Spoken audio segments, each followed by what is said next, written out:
Now for the next 2 weeks we're going to look at something called simultaneous equations.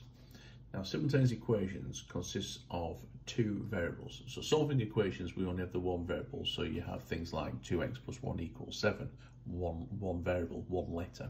That letter doesn't have to be the letter x, it can be any other letter. So for example it could be y, so you could have 3y minus 5 equals 6, and therefore solve for y. But that's one equation and you've got just one unknown letter. When you come to two unknown letters, in order to solve that equation, you actually need two equations. So for example, if I have got these two equations to solve, then what it's saying is that there is one unique answer that can produce the x plus y equals 10 and produce x minus y equals 6. So we just have a look at that first one.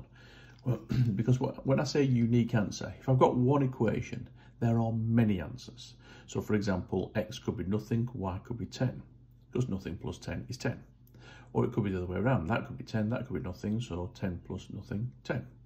There could be 5 each, 5 plus 5 is 10. 2 plus 8 is 10, and I could go on. I could even go into negatives. But what I'm saying is if there is one unique answer, then you need to have two equations.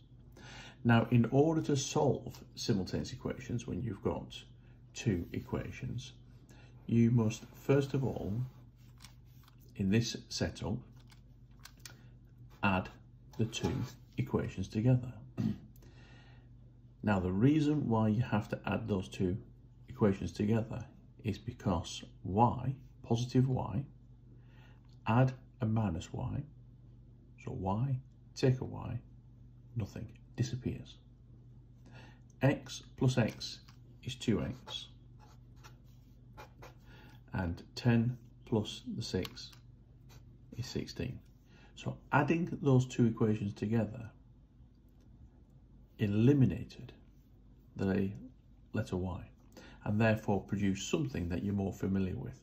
If 2x's is 16, then the 1x must be 8. And as I just said, well, if that's 8, that has to be 2, because 2 plus 8 is 10. So the second stage is you put that answer back into your setup. So we've got the letter x was an 8, the letter y has to be a 2, because when I put it back into there, we can see it has to be 2. And there's your answer to your first ever simultaneous equation. We'll back that up with a more challenging one, only slightly, but you can see again that if I was to add the two equations together, y add a minus y gives you no y's. Y take y, gone. However, 4x's add 2x's is 6x's. The y's have gone, as we've said. 9 add 3 is 12. Comes out to be a nice, straightforward equation then. So for 6x to equal 12, the letter x must equal 2. So that first stage is no different in the last question. However, it's a bit more challenging here because I haven't got simply x plus y. I've got 4x plus y. Now, if the letter x is a 2, then 4x will be 4 2's, which will be 8, which we don't tend to write down. I'm just demonstrating that's what that 4x would be. 4x would be an 8. So that's an 8. 8 plus the letter y has to equal 9. 8 plus the letter y has to equal 9. So we can see that the letter y has to be 1, because 8 plus 1 is 9. There's your answer to your second one. So back that up with the third one, you can see it's getting quite repetitive now. If I add those together, the y add the minus y goes, becomes nothing. But 5x's add 3x's is 8x. And 17 add 7 is 24. Well, if 8x's is 24, go through your 8 times table, the letter x must be 3. Now if the letter x is a 3, then 5 x's must be 15, because 5 3's is 15. When I add y, I have to come out with 7.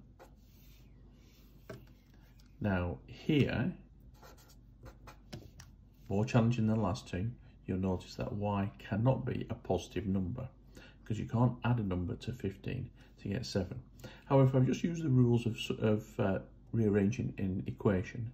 If I take that 15 to the other side, it becomes a take 15, and 7 take 15 is negative 8. Another way of thinking about it is, yes, I have to take 8 off 15 to get 7, so it has to be a negative 8 by that means as well. So here's one that's slightly more challenging. However, we do exactly the same maths, because if I add those together, the 2y add a minus 2y goes. 2y, take 2y, nothing. So just as with the previous examples, 3 x's add 4 x's, that gives me 7 x's. 11 add the 10, 21. So 7 x's equals 21. If I go through my 7 times table, I can see that the letter x must equal 3.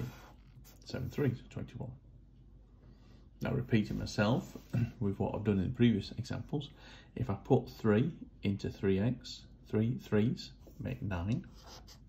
When I add 2y, it must equal 11. So if I do what I've done on the previous, and I take that number across, and I take 9 off, I get 2. But whereas with the previous questions that's been the answer, that's not the case here, because that is what 2y is. 2y is equal to 2. So the letter y must have been a 1. Basically, solving a simple equation, just like you did at school, and just like you did for the inequalities a few weeks back. Okay, so much the same again. This time they both say 3y, but one is a positive 3y, the other one's a minus 3y. So once again, if I add them together, they disappear. But I get 7 x's, and I get 14. Now 7x equals 14 implies that x must equal 2. If x is equal to 2, 2 into there, 2 2's are 4. When added to 3y must equal 10. If I put the 4 on the other side, it becomes a take 4. So 3y must equal 6, because 10 take 4 is 6. But that's not the answer for y, that's, as I've already said, 3y. So go through your 3 times table, the answer must have been 2.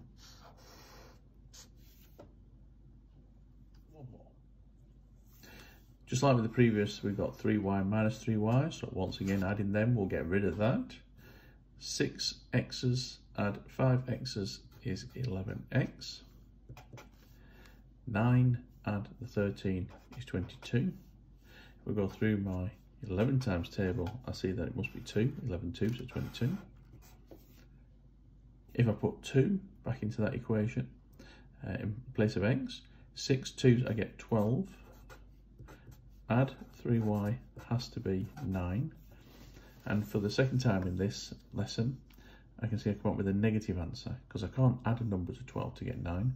But if I put the 12 on the other side, it becomes a take 12. 9 take 12 is minus 3. So 3y has to be minus 3. Now if that had just been a 3, 3 times 1 makes 3. So we know it has to be with 1. However, it's minus 1.